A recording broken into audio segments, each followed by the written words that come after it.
Bueno, en principio, muy buenas tardes a todos los asistentes. Muchas gracias por haber destinado parte de su tiempo para asistir y sobre todo, pues, poderles compartir sobre el tema que he preparado para ustedes. Así también quisiera agradecer, pues, también a los organizadores de esta actividad, de este evento, ya que nos dan la oportunidad de formar un punto de encuentro tanto para docentes, investigadores, estudiantes, público en general, que estamos en diferentes latitudes del Ecuador, ¿no? En esta oportunidad, pues, como digo, quiero hacer público mi agradecimiento por la invitación, ¿sí? Bueno, también procedo a presentarme. En mi caso, mi nombre es Diana Guaya, ¿sí? Actualmente me encuentro como investigadora de la Universidad Técnica tema que les presento es sobre la aplicación en lo que es remediación ambiental, ¿sí? Puntualmente, el caso de estudio que les voy a presentar es del fósforo y el nitrógeno. Entonces, para ello, he dividido mi presentación en 4 secciones principales. En principio, pues voy a darles a conocer una pequeña introducción al tema, ¿no? El plan de trabajo que ahora mismo estamos manejando. Por otra parte, las conclusiones que al día de hoy hemos obtenido del estudio que estamos realizando y las proyecciones a futuro también de mismo, ¿sí? En este contexto, pues, debo iniciar mi exposición hablando. Creo que es conocido para todos, ¿no es cierto?, de que el agua es un recurso natural esencial para la humanidad, para nuestra vida. Es así que según la Organización Mundial de la Salud, al día de hoy, un promedio de consumo de agua por persona equivalente entre 15 a 20 litros, pues, distribuidos entre agua, pues 3 a 4 litros de agua para beber, para la preparación de comida y de limpieza, se utiliza entre 2 a 3 litros diarios, y por otra parte para higiene personal, a un total de 6 a 7 litros diarios. Justamente empiezo hablando de esta situación, pues que el momento en que hacemos uso del agua como tal, sabemos también que va a generarse un residuo, ¿sí? Es así que actualmente el agua se ajusta a un sistema productivo, ¿sí? O conceptualizado como economía lineal, ¿sí? Es decir, tenemos un recurso natural, ¿sí? En definitiva, en el caso del agua, pasa por un proceso de potabilización, ¿verdad? Pasa por un proceso de tratamiento y es puesto a disposición de los usuarios, de los consumidores, en este caso serían pues todas las poblaciones, ¿sí? Y una vez hecho uso de este recurso, pues tenemos un residuo. Y justamente ahí está el problema, ¿sí? Que la cantidad de residuos que se genera cada vez es mayor con una bomba de tiempo. Por eso es que este actual forma de uso de agua se considera que es ambiental. Por lo cual, pues, también la Organización de Naciones Unidas en el año 2015 plantea la Agenda de Desarrollo al 2030, ¿no? Con el establecimiento de 17 objetivos, ¿no?, de desarrollo sostenible, y que en el caso del agua, bueno, y así como también de los demás objetivos, se contemplan 3 escenarios principales, como sería el ámbito social, el ámbito económico, ¿sí?, y el ámbito medioambiental. En el caso, pues, concretamente del agua, para alcanzar un desarrollo sostenible por cada uno del país, ¿no? Se cuenta, pues, de que se debe mejorar la calidad de vida, ¿sí? obviamente contando con mejores sistemas de saneamiento, y por otra parte también llevar a cabo una industrialización o en definitiva procesos de tratamiento que sean innovadores. ¿Sí? Es así que básicamente con ese concepto nos lleva a pensar en una economía circular del agua, en el que si bien es cierto hay una agua, ¿no? Que en este caso es un agua potable, tenemos un consumo, ¿sí? Una vez que se ha generado pues el agua residual como tal, se gestiona, se da un tratamiento a ese residuo y a partir de esto obtenemos una materia prima. Convencionalmente, en el caso de la reutilización del agua, sería principalmente orientada a lo que es el riego, ¿no? También se conceptualiza en este proceso que el uso que los dos se generan y el tratamiento puede enfocarse a fertilizantes. Sin embargo, estas dos materias primas que en sí se podrían obtener de esta reciclo del agua o de esta economía circular del agua, se sujetas a dos grandes restricciones. En principio, pues la aceptación social, ¿sí? Tendríamos básicamente, pues, de que no todas las personas en todas las partes del mundo, pues, está dispuesta a utilizar el agua, ¿sí? Para riego, más aún sabiendo pues de que está destinado a generar productos que luego van a ser consumidos pues por las personas, ¿no? Sin embargo, en esto también influye mucho los niveles en los que pues obviamente los niveles de contaminantes en los que se puede llegar tras un tratamiento de esta agua, ¿no? Otro aspecto también es el económico. No muchos de los gobiernos civiles dispuestos a una gran suma de dinero en la infraestructura, ¿no? Que presenta un tratamiento del agua residual que conlleve a estos fines, ¿sí? Es así que, bueno, dentro de nuestra legislación, como es el texto unificado de legislación secundaria para el medio ambiente, también conocido como TULSMA, que está vigente en nuestro país, ¿no? En el libro 6 de calidad ambiental hay varios apartados que hablan sobre el aprovechamiento de residuos, ¿no es cierto?, no peligrosos, habla del reciclaje, de la recuperación de residuos no peligrosos y de la valoración técnica.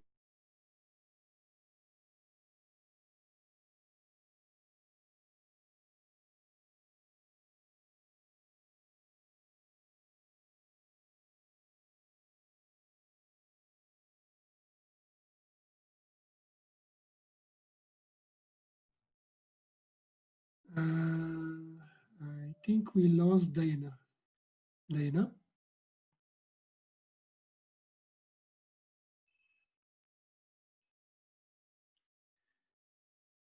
disculpe, Diana se va a reconectar, ¿eh? Un momentito, por favor.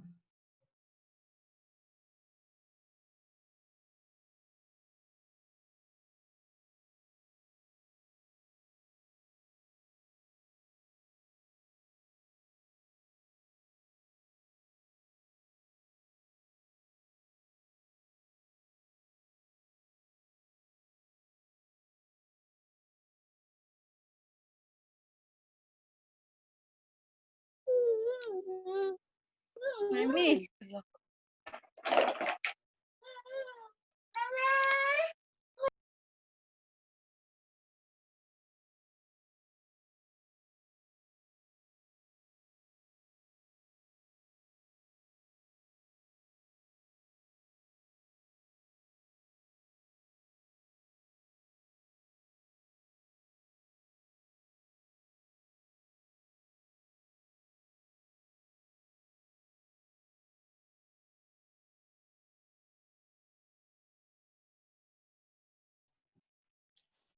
Can you hear me well, or there is a problem with my connection?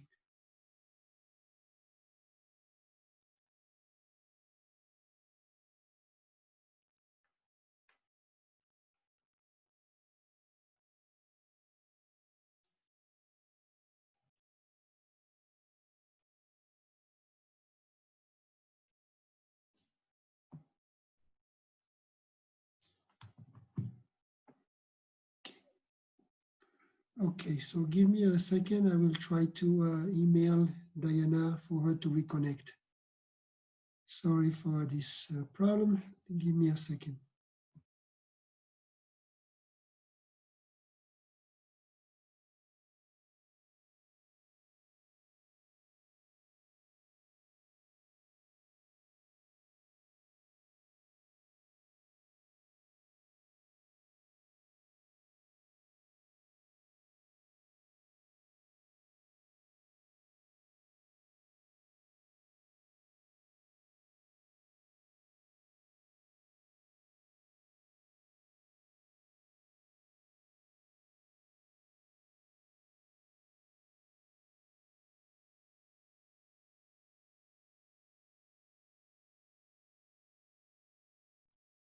Diana, ¿está bien ahora?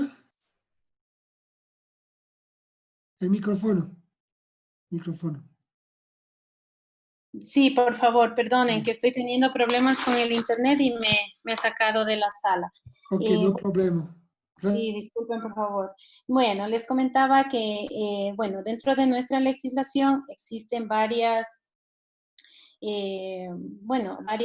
artículos que en definitiva hacen referencia a que es posible, o más bien que se deja como iniciativa, aprovechar residuos no peligrosos, realizar igualmente el reciclaje de los mismos, recuperarlos o inclusive hacer una valorización térmica, ¿sí?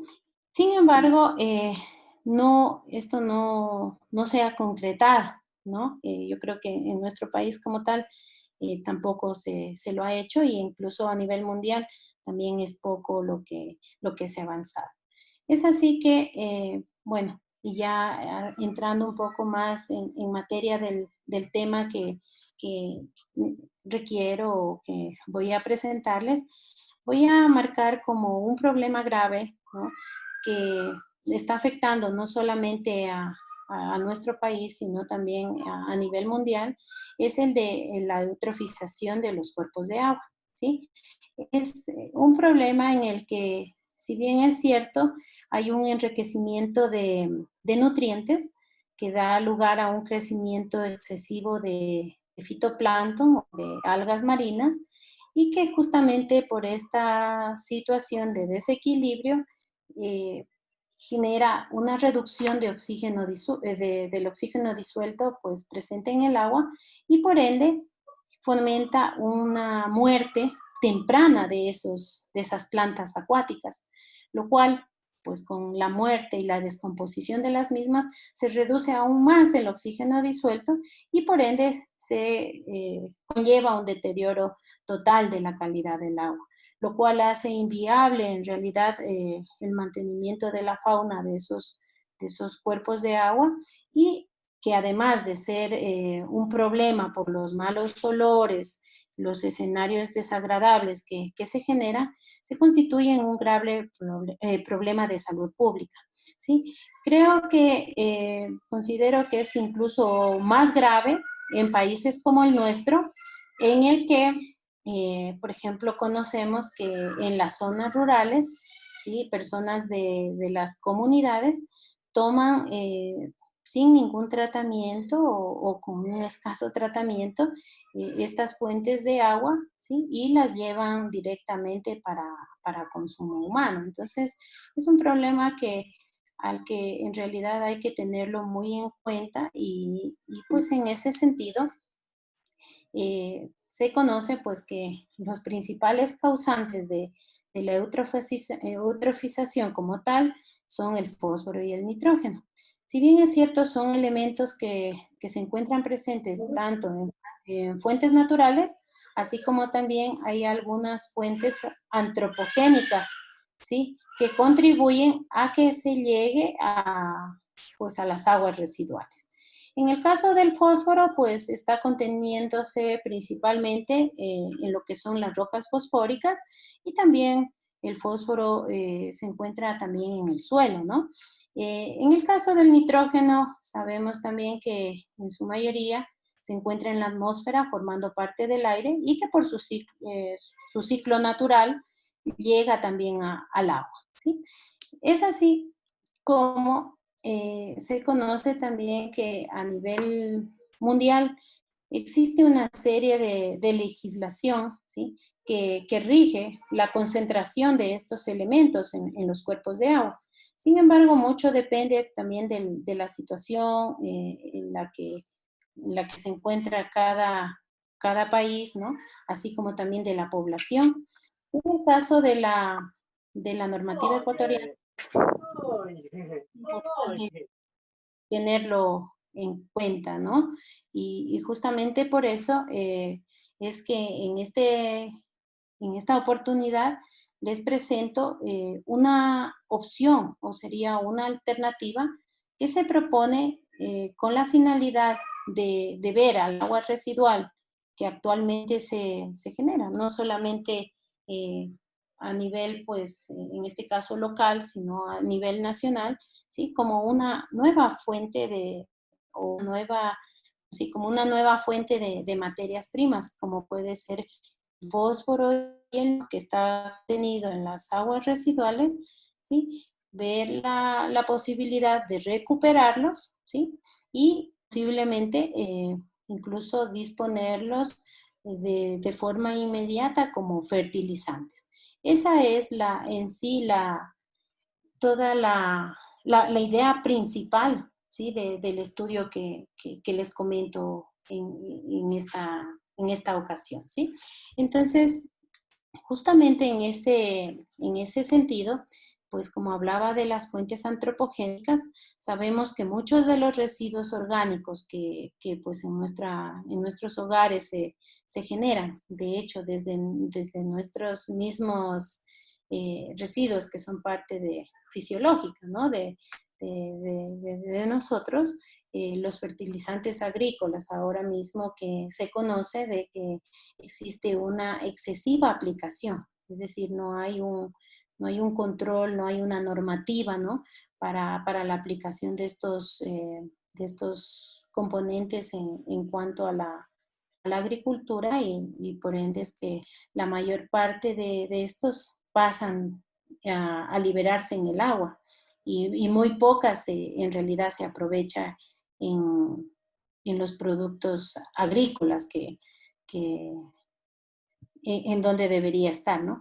Y además también tenemos aquellos residuos de tipo doméstico netamente, como son aquellos provocados por el uso de detergentes, de productos de limpieza, ¿sí? Bueno, una vez que tenemos pues tanto fósforo y nitrógeno en las aguas residuales, ¿sí?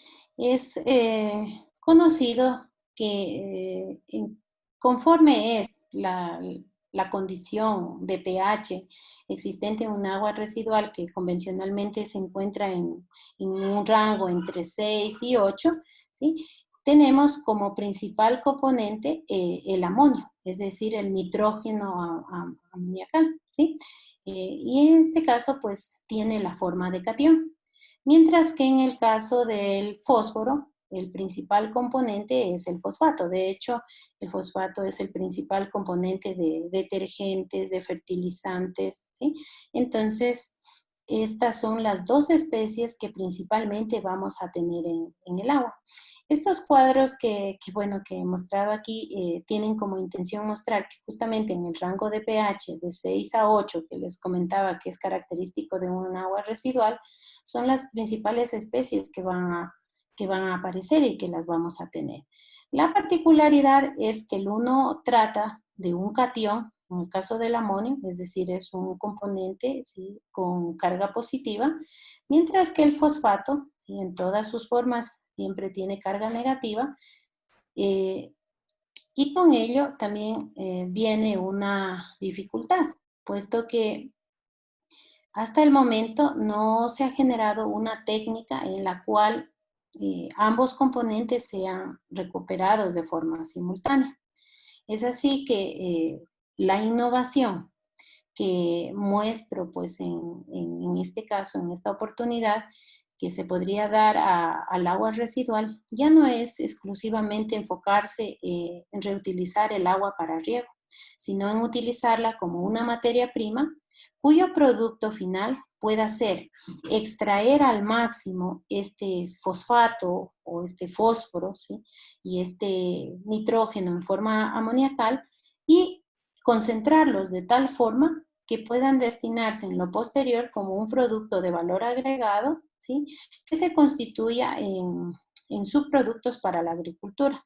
Es decir, que puedan constituirse directamente o disponerlos directamente en el suelo como fertilizantes o bien también utilizarlos como materiales de mejoramiento de suelos que a lo mejor acompañen en sí a los fertilizantes, ¿sí?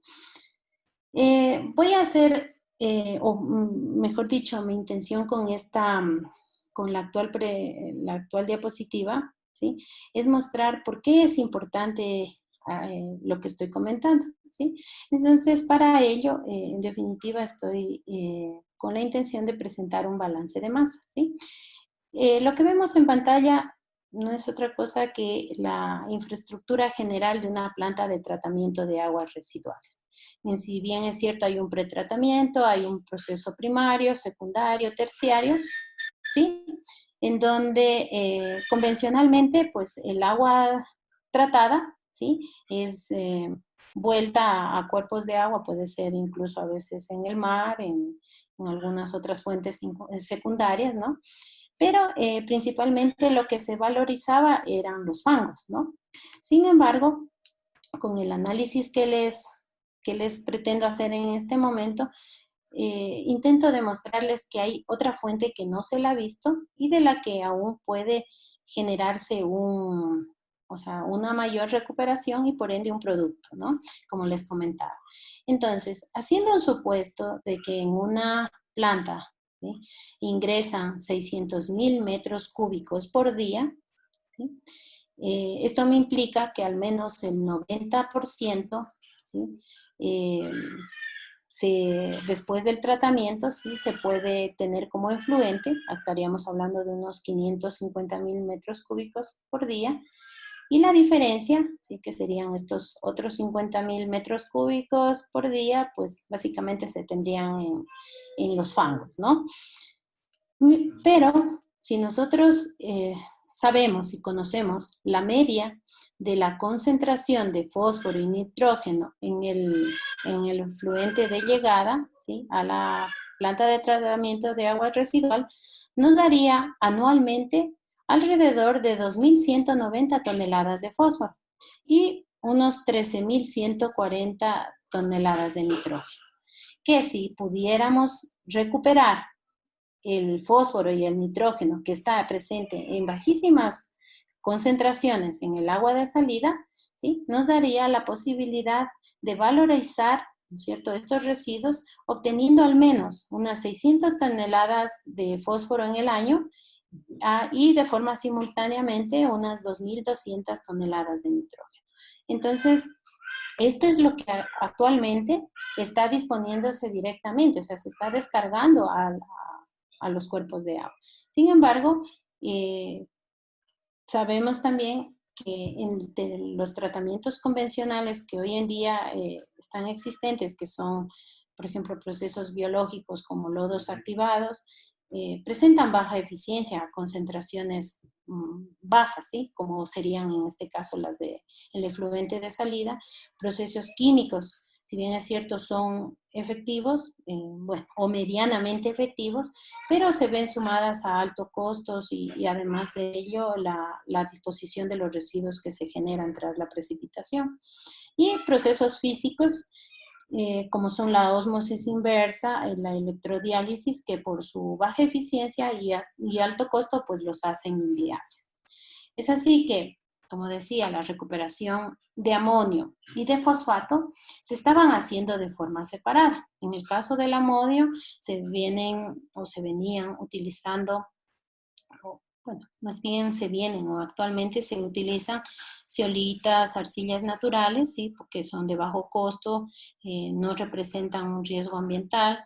Zeolitas sintéticas también, en el que por su alta capacidad de absorción son preferidas, sin embargo el costo de síntesis las hace también un poco inviables, ¿no?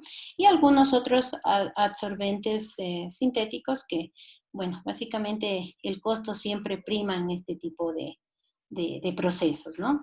Y por su parte, la recuperación de fosfato viene dándose por resinas de intercambio, bueno, resinas y fibras de intercambio iónico, ¿sí? En las que, si bien es cierto, son muy estables químicamente, también obviamente son costosas, pero tienen un gran problema que el ensuciamiento, en definitiva, las hace menos efectivas. ¿A qué me refiero con el ensuciamiento? Es que, como sabemos, un agua residual tratada siempre viene ligada a una gran cantidad de sólidos disueltos, ¿sí?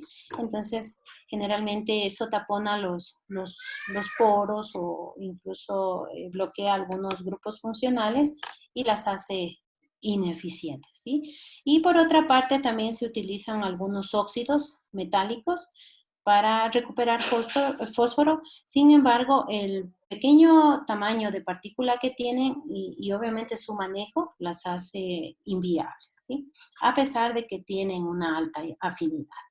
Entonces, ¿cuál es en sí el objetivo o la meta de este estudio, ¿no? Es encontrar la posibilidad de obtener un absorbente multifuncional, es decir, que me permita recuperar simultáneamente tanto amonio, como decía, caracterizado por su carga positiva, y fosfato, ¿sí? Que, como digo, en sus diferentes formas aniónicas, me permita obtener el, ¿no es cierto? Como decía, el absorbente multifuncional.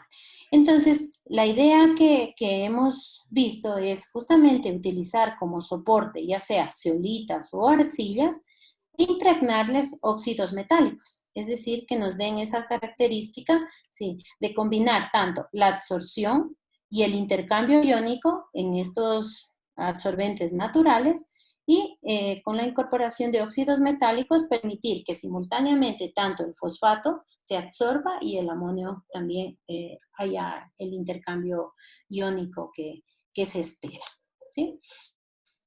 Entonces, con ello, pues básicamente estamos conceptualizando pasar de residuo a producto. Es decir, mediante la absorción y el iónico, pensaríamos en utilizar tratamientos por lotes o en batch, o también tratamientos en continuo. Es decir, por lotes, pensando exclusivamente en absorbentes en polvo, como son, por ejemplo, aquí se ajusta únicamente las arcillas, ¿no? Y obviamente también las ceolitas. Y en absorbente granular, un poco más las ceolitas, porque generalmente por el tamaño de partícula de las arcillas se hace inviable pensar en un tamaño granular de estos minerales, ¿sí? Entonces, con ello, teniendo un absorbente simultáneo y de bajo costo, probar dos opciones. Operar en ciclos, es decir, absorber, desorber, es decir, absorber y recuperar lo ya absorbido para utilizarlo en un nuevo ciclo de absorción. O también, otra opción sería, ¿sí?, absorber en una sola etapa. Si no da el absorbente posibilidad de regenerar, entonces aplicar directamente en el suelo, es decir, tener una disposición final, como lo había comentado, ya sea como un material de mejoramiento de suelo o inclusive, ¿no es cierto?, directamente como fertilizante. Entonces, el plan de trabajo que, bueno, yo en este caso les comento que este trabajo lo vengo realizando ya desde el año 2011, ¿no? Ha consistido en seleccionar diversas arcillas y zeolitas, principalmente aquellas que hemos encontrado en la región sur del Ecuador, ¿sí? Les hemos incorporado varios óxidos metálicos, ¿sí? Tanto en las formas naturales, en polvo como en forma granular.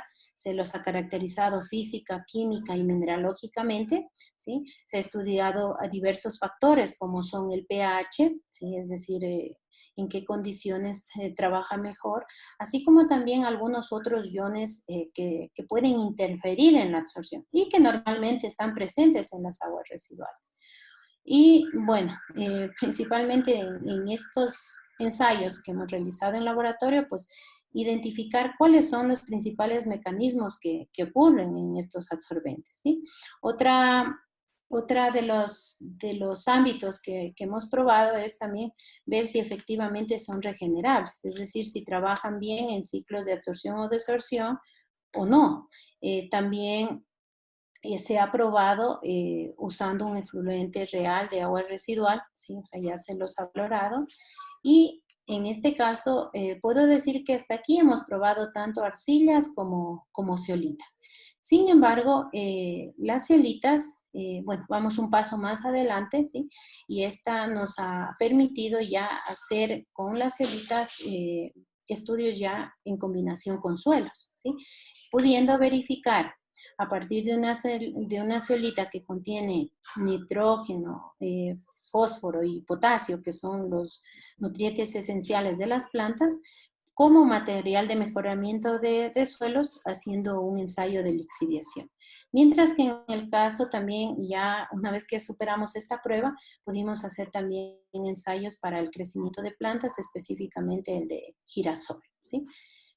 Entonces, los absorbentes que tenemos actualmente en estudio son, en definitiva, zeolitas y arcillas naturales. Como digo, principalmente por el bajo costo, por la disponibilidad que existe, ¿sí? Y bueno, hemos realizado ya algunos estudios preliminares ya sea con hidrotalcitas, ¿sí? Que son hidróxidos laminares dobles, zeolitas sintéticas y también algunos conformados de arcilla. Bueno, para ello, pues dentro de la metodología, la incorporación de óxidos metálicos a los que hago referencia, como lo había dicho, tanto es en polvo, en el absorbente en polvo, también como en forma granular. Y las principales formas a las que se ha llevado la modificación como tal es a aquellos que según la literatura, según las referencias bibliográficas que se ha revisado, pues son de mayor afinidad para ambos elementos. Entonces hemos probado modificaciones de sodio, potasio, aluminio, hierro, manganeso. Y voy a explicar por qué. O sea, principalmente porque el hecho de modificar con este tipo de elementos, si nosotros tenemos como meta disponerlos directamente, como digo, en el suelo o ver si se constituyen en un material de mejoramiento, no representarían ningún peligro al momento de incorporarlos para las plantas, porque no hay o no están contenidos ningún elemento peligroso, ¿sí? Que pueda causar en lo posterior algún problema, ¿no? Ya en la cadena alimentaria. Entonces, básicamente, incluso como digo, son si los vemos a los elementos que he comentado, son micro y macronutrientes normalmente de las plantas. Bueno, de los resultados que un poco les quiero comentar, efectivamente, al momento que se realiza la modificación, pues vemos totalmente incrementada, ¿sí? La composición en esos elementos, en las arcillas naturales. Igualmente, en cuanto a la caracterización que hemos realizado, ya sea por difracción de rayos X, que en este momento les estoy presentando en pantalla, la morfología de las zeolitas efectivamente se ve modificada, ¿sí? Se ve que estos óxidos a los que estoy haciendo referencia, ¿sí? Están sobre o están cubriendo la superficie de los absorbentes. También se ha realizado espectroscopía de infrarrojo, determinación de área superficial, y en ello se ve efectivamente que incluso el área de la superficie específica como tal de estos absorbentes crece, ¿sí? Se ve mejorada y por ende pues también la capacidad de absorción. Solamente para un poco comentar esto, también al momento de hacer la incorporación o mejor dicho, de obtener estos absorbentes, se ha visto que la absorción es muy específica, ¿sí? Tanto para fosfato como para amonio. Hay sitios específicos. ¿Por qué lo hemos visto esto? Porque al ser un absorbente multifuncional, inicialmente se ha probado tanto la absorción para cada uno de los iones de forma individual.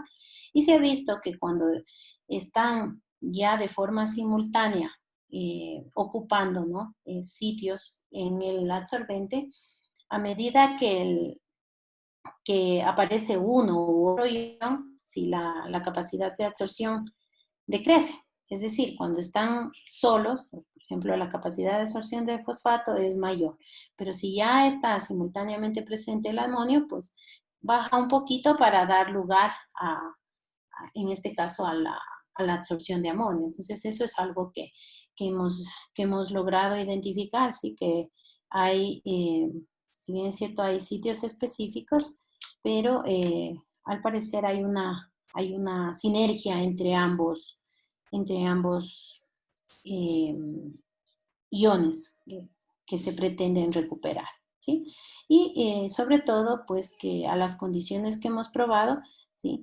Las condiciones de pH entre 6 y 8 la absorción es óptima, lo cual nos da o nos dio en definitiva el indicio de que se puede probar sin ningún problema en agua residual porque no hay ningún tipo de, en este caso, de descomposición del absorbente y trabajan eficientemente, ¿sí? En cuanto al efecto de iones competidores también, o sea, los resultados favorables porque principalmente el absorbente permite absorber fosfato y también amonio.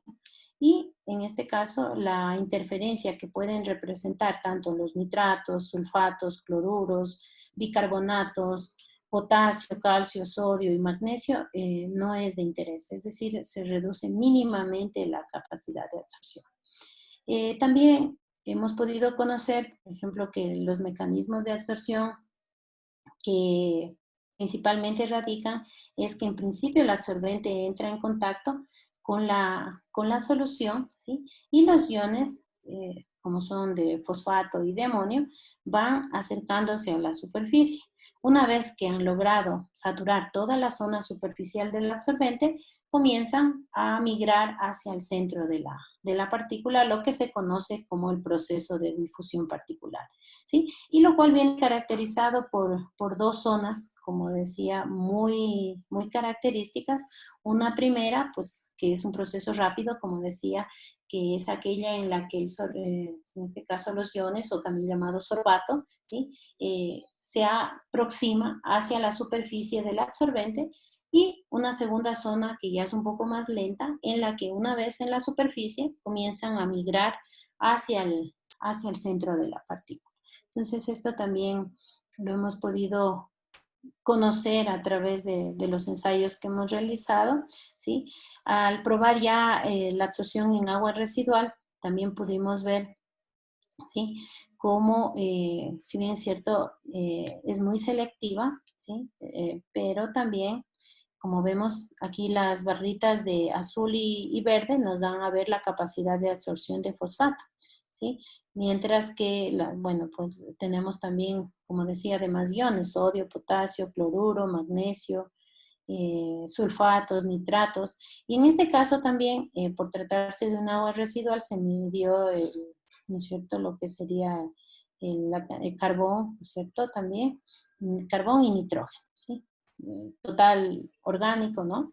Entonces vemos cómo también se puede ver que el absorbente es muy, muy específico, muy, muy selectivo, y que básicamente la capacidad de absorción no se ve mayormente modificada, ¿ya? A la par, también se han realizado pruebas en las que se ha podido conocer en qué forma está absorbido el fosfato el fosfato principalmente en esta prueba. Está absorbido o ligado al absorbente, como son las zeolitas, ¿no?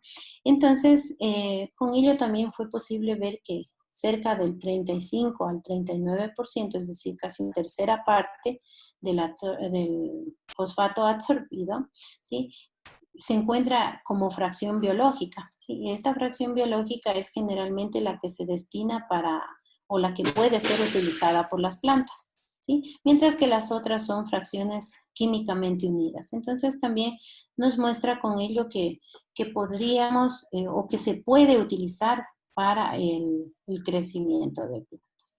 Así pues, se han trabajado con algunos suelos, ¿sí? Básicamente probando 3 niveles, o mejor dicho, 3 suelos diferentes. Los niveles que varían en cada suelo es básicamente el pH, ¿sí? Un suelo ligeramente ácido, ¿sí? Un suelo ligeramente neutro y un suelo un poco básico, ¿sí? Y con ellos se efectuó, bueno, aquí les estoy representando en un diagrama, ¿sí? Cómo hicimos, en definitiva, la liberación de nutrientes, y en el que se pudo, tanto al analizar en sí el lixiviado, ¿sí? Como lo posterior del suelo, se puede ver que tanto la zeolita, ¿no es cierto?, permite ir liberando estos iones contenidos en la misma, ¿sí?, al suelo y poniéndolos a disposición de las plantas. Lo particular es que, a pesar de que, bueno, estas ceolitas que probamos aquí son aquellas que provienen directamente de la absorción probada en agua residual, ¿sí? Entonces es conocido que en el agua residual también hay una serie de microcomponentes, digámoslo así, que están, si bien es cierto, están presentes en trazas, pero el riesgo, ¿no es cierto?, que se corre es que estos se puedan liberar en el suelo y, bueno, la verdad es que uno de los buenos resultados que pudimos evidenciar es que estos, como son metales pesados y algunos otros tipos de elementos que no son comunes en el suelo, se liberan, o mejor dicho, la cantidad en trazas, en concentraciones muy pequeñas. Entonces, esto nos hizo, como digo, abrir hacia el estudio ya directamente en plantas.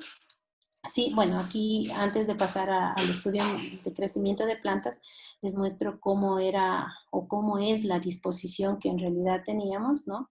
Se trata de probar el suelo, obviamente como control, versus el suelo más la ceolita conteniendo nutrientes, ¿no es cierto? Simulando una cierta precipitación, ¿sí?, que en definitiva simularía la lluvia, ¿sí?, dependiendo obviamente de la ubicación geográfica de cada ciudad, ¿no? Se caracteriza por tener un valor característico de lluvia, ¿no?, de la precipitación en realidad. Y en este caso, los resultados que pudimos encontrar es que en este caso el amonio depende mucho, la liberación de amonio depende mucho del contenido de materia orgánica del suelo, ¿sí? Es decir, yo puedo, en este caso, o más bien, adecuar, ¿sí?, el suelo en cuanto a su pH para tener una mejor liberación de amonio, ¿sí? El amonio crece a menor, o sea, crece, se libera de forma o de mejor manera mientras menor sea el contenido de materia orgánica, ¿sí? Igualmente se ve frenado el amonio si es que existe partículas coloidales en la muestra de suelo. El fosfato también se vio favorecido, ¿sí?, su elusión o su liberación cuando el suelo es ácido, ¿sí? Y también se vio que la presencia de calcita interfiere con la liberación. Esto generalmente en suelos básicos, ¿sí? ¿Por qué? Porque se formaba la precipitación o se formaba en realidad un fosfato de calcio, ¿sí? Entonces, eso también, ahí hay una interacción suelo-zeolita, ¿no? Y finalmente el potasio, su liberación se ve favorecida por la presencia de illita, es decir, de componentes en los que esté contenido sodio, y ahí por el intercambio iónico que se genera, ahí también la presencia o sea, la liberación de potasio, ¿sí? Luego pasamos a la fase de crecimiento de plantas, ¿sí?, utilizando un sistema multicomponente, ¿sí? Tenemos en sí un control, ¿sí?, donde solamente tenemos el suelo, perdón, sin ningún tipo de adición, ¿sí? Y también tenemos un suelo en el que tenemos la adición de zeolita, de cada una de las zeolitas que hemos probado, ¿sí? Y con ello evaluar el crecimiento, ¿sí? Particularmente en este estudio, pues obtuvimos también resultados favorables porque se vio que había una buena evapotranspiración, perdón. El contenido de agua en la biomasa también mejora mucho, ¿sí? La relación raíces y versus biomasa también se ve bien, se ve favorecida por la incorporación de estas zeolitas. El contenido de fósforo y nitrógeno en la planta como tal, en la biomasa, se ve bien que ha crecido, ¿sí? O sea que se ha incrementado. Y la relación carbono-nitrógeno también se ve también que tiene su influencia a partir de la incorporación de zeolita enriquecida con nutrientes, ¿sí? Entonces, entre las principales conclusiones, perdón, que hemos podido obtener de los estudios que estamos realizando, pues es que efectivamente en aquellas zeolitas que es posible dopar, por así decirlo, con óxidos metálicos, se logra una absorción multifuncional, es decir, en este caso simultánea, ¿no? De fosfato y amonio. Los factores que principalmente afectan la absorción, pues es principalmente el pH de la solución. Si en este caso ya aplicado al agua residual, pues dependería principalmente del pH y de algunos grupos funcionales, ¿sí? Que se crean a partir de la incorporación de estos óxidos metálicos. Como comentaba en el estudio, los que mejores resultados pues nos dieron y que se ven que son promisorios son el de aluminio, hierro y manganeso, ¿sí? Algo, digámoslo así, desventajoso es que para completar al máximo la absorción se tiene que esperar aproximadamente 200 minutos, es decir, a partir de este momento ya no es posible absorber ni más fosfato y amonio. Bueno, aunque en esta parte sí voy a recalcar que en realidad el que más tarda en absorber es el fosfato, porque el amonio como hace en definitiva el intercambio iónico con los iones contenidos en la zeolita, al parecer es un proceso un poco más rápido, ¿sí? Que se alcanzaría más o menos en promedio a 1 hora. También, bueno, hemos podido verificar que a pesar de que estos absorbentes naturales tienen algunas impurezas, al mismo tiempo permiten una alta selectividad, es decir, se enfocan básicamente a absorber fosfato y amonio, mientras que aquellos otros iones prácticamente no son absorbidos en estos materiales, ¿sí? Pudimos comprobar que hay una capacidad de absorción limitada por la zeolita granular y esto justamente se debe a lo que comentaba. Si, como hay dos periodos en los que se lleva a cabo la absorción, ese primer periodo rápido, ¿no es cierto?, que es la incorporación en la superficie, si bien es cierto, digámoslo así, funcionaría igual tanto para una zeolita granular como para una zeolita en polvo. Pero en cambio, para ir penetrando hacia el interior de la partícula, se ve que una zeolita granular presenta mayor interferencia, es decir, ¿sí? Le pone mucho más largo el camino a estos iones para llegar hacia el centro de la partícula. También fue posible evidenciar, y justamente por eso es que pasamos a hacer los demás estudios como es en este caso la lixiviación y el crecimiento en plantas, es porque la regeneración de estos absorbentes, que aunque pueden ser de bajo costo, es deficiente. Es decir, no me permiten trabajar en ciclos de absorción-desorción, ¿sí? En este caso, también vale la pena recalcar que aunque hay presencia en el agua residual, como lo mencionaba, de gran cantidad de materia orgánica, de metales pesados, se ve que la absorción de tanto de fosfato como de amonio no es mayormente interrumpida, ¿sí? Hay una buena cantidad de fósforo activo biológico, es decir, que puede ser puesto a disposición de las plantas, ese es otra de los resultados, ¿sí? Estas zeolitas que están impregnadas con fósforo y nitrógeno a partir de aguas residuales presentan una buena opción para mejoramiento de suelos porque no lixivian el aluminio, hierro y manganeso contenido en esos absorbentes, ¿sí? Y tampoco, como decía, los metales pesados, como no los absorbe prácticamente del agua residual, tampoco los tiene riesgo de liberarlos, ¿no?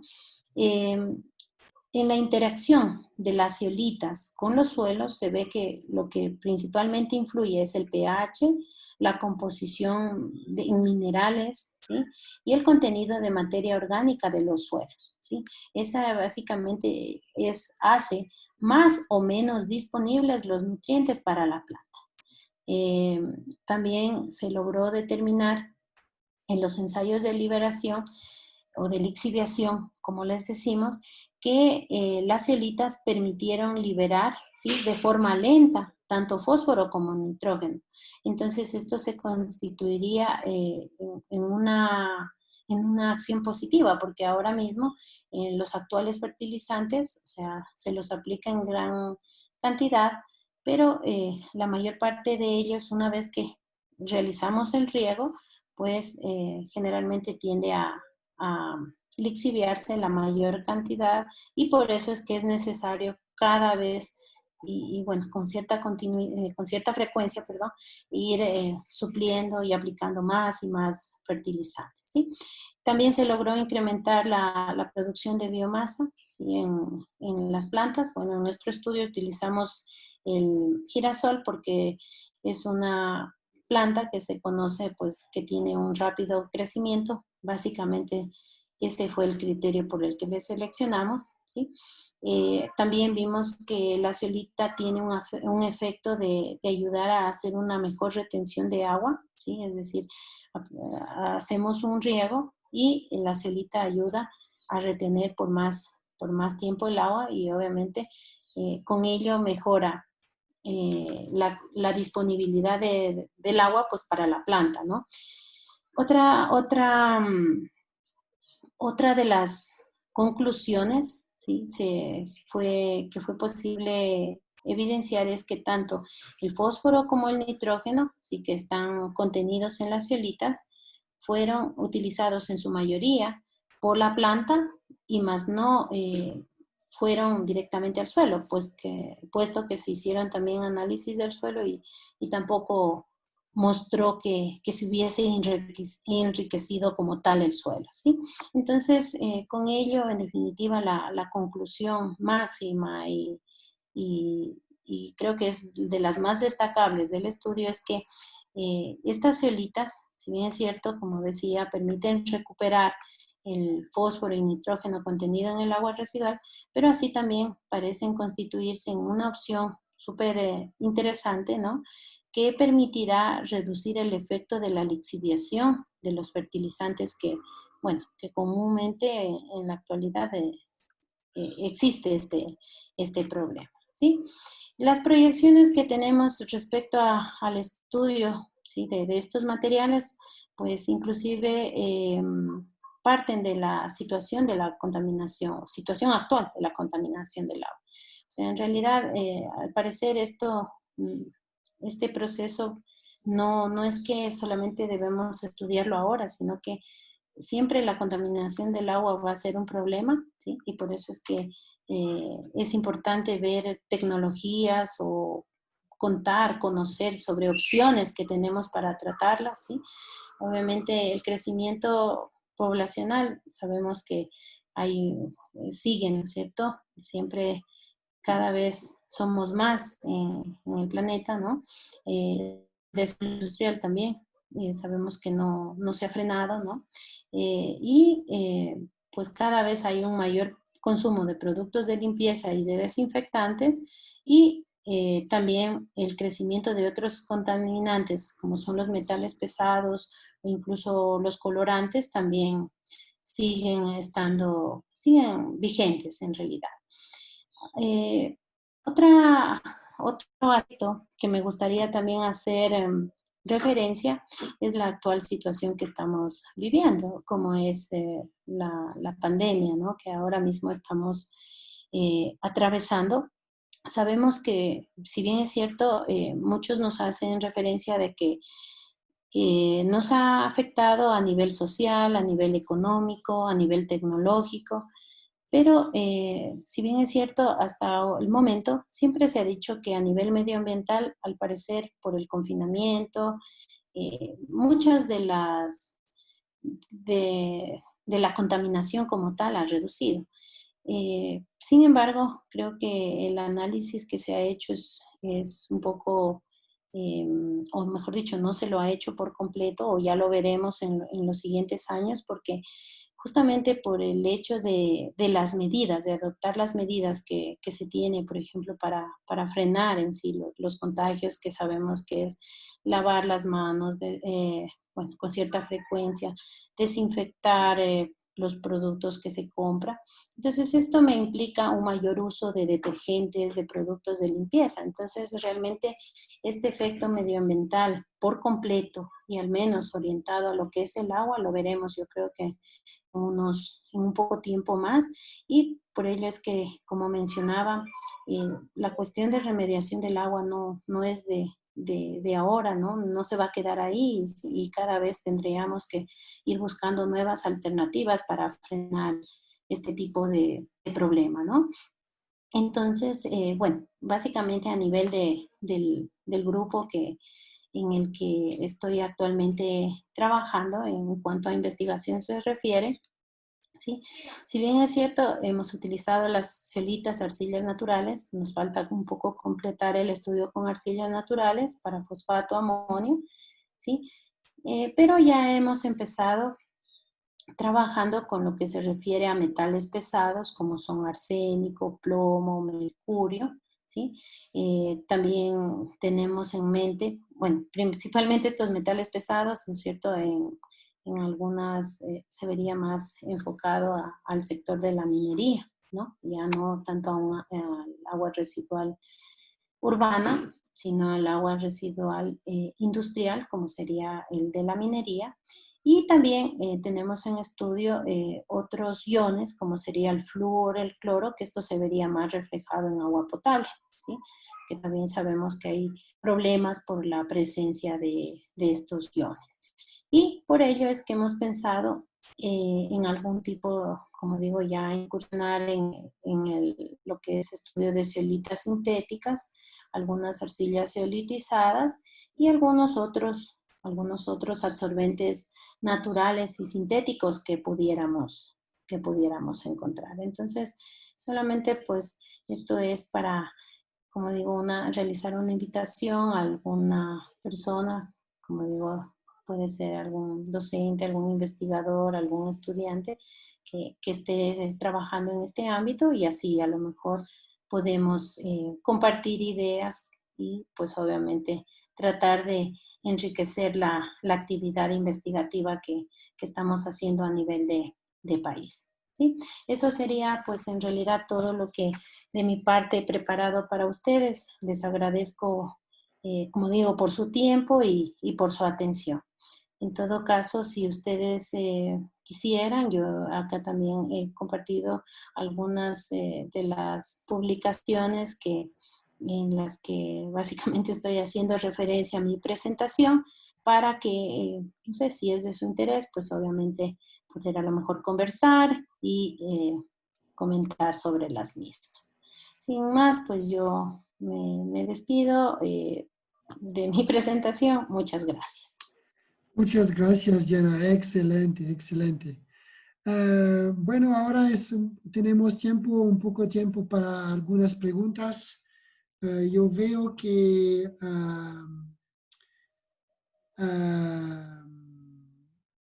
Federico Sinche tiene algunas preguntas en el chat. Ah, ya, perdón, es que no lo vi. ¿Ya? Sí, ahora estoy viéndolo. Eh, bueno, hay una pregunta de Jorge Toro, primero, de lo que veo acá. Entonces, no sé, solamente para comentarle algo, ¿no? Me Sí. dice, ¿cuál sería el tamaño promedio de partículas que hacen el ensuciamiento de aguas residuales?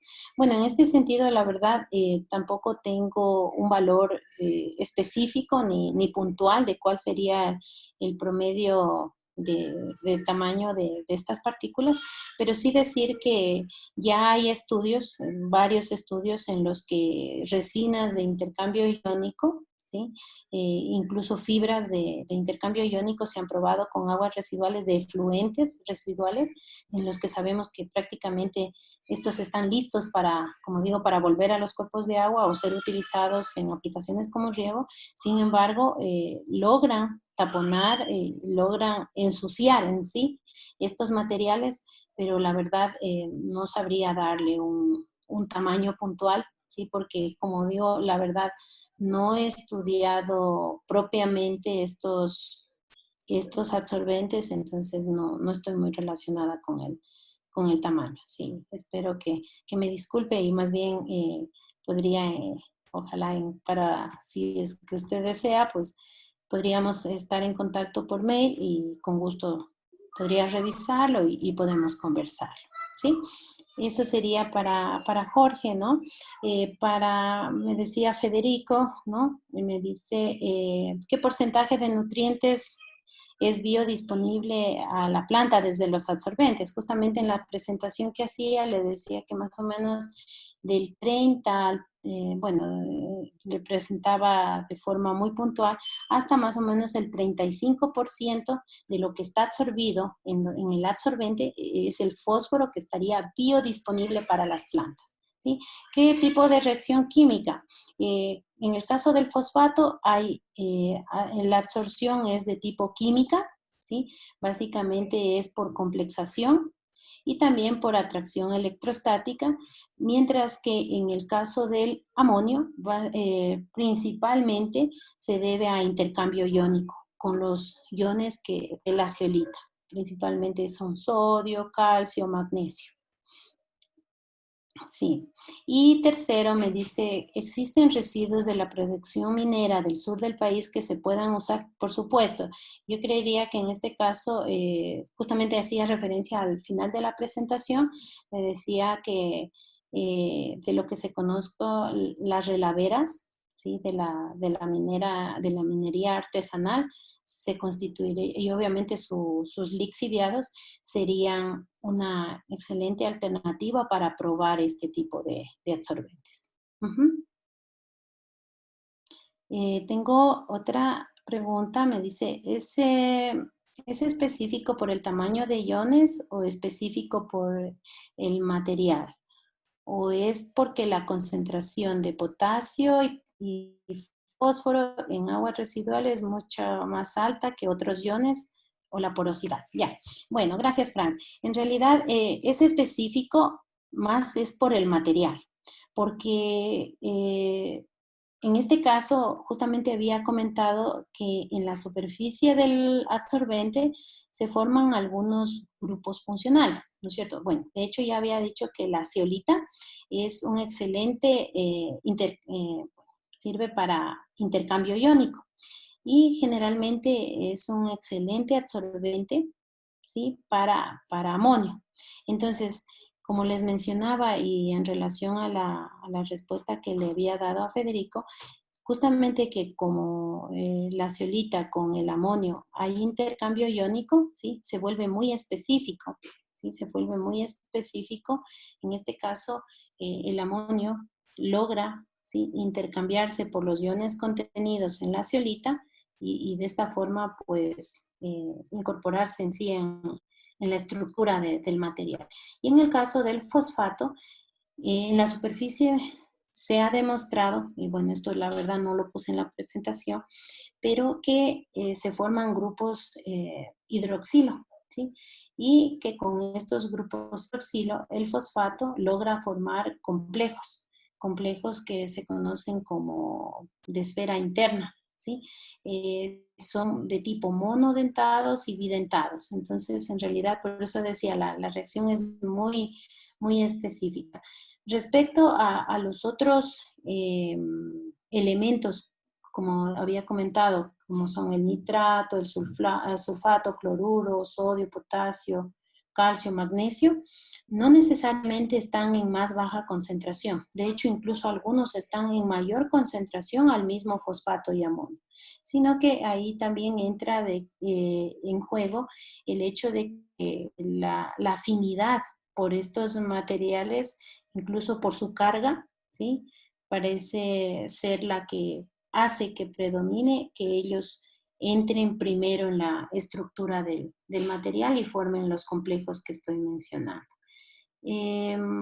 Eso sería, la porosidad también juega un factor fundamental, porque como vimos en las, no sé, bueno, no lo expliqué a detalle, pero en las micrografías que les había presentado, vemos que estos materiales son porosos.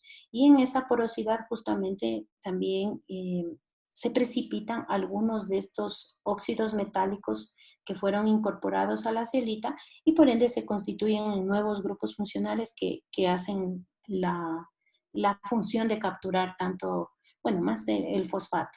Aunque debo comentar que particularmente cuando modificamos con manganeso, al parecer también había una reacción de precipitación y justamente ahí la porosidad jugaba un papel muy importante.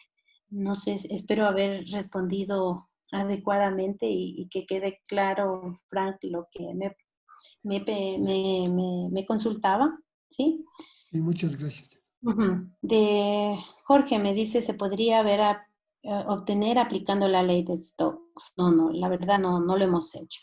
Al contrario, le agradezco por la sugerencia, pero no lo hemos realizado. Sí, No, eso.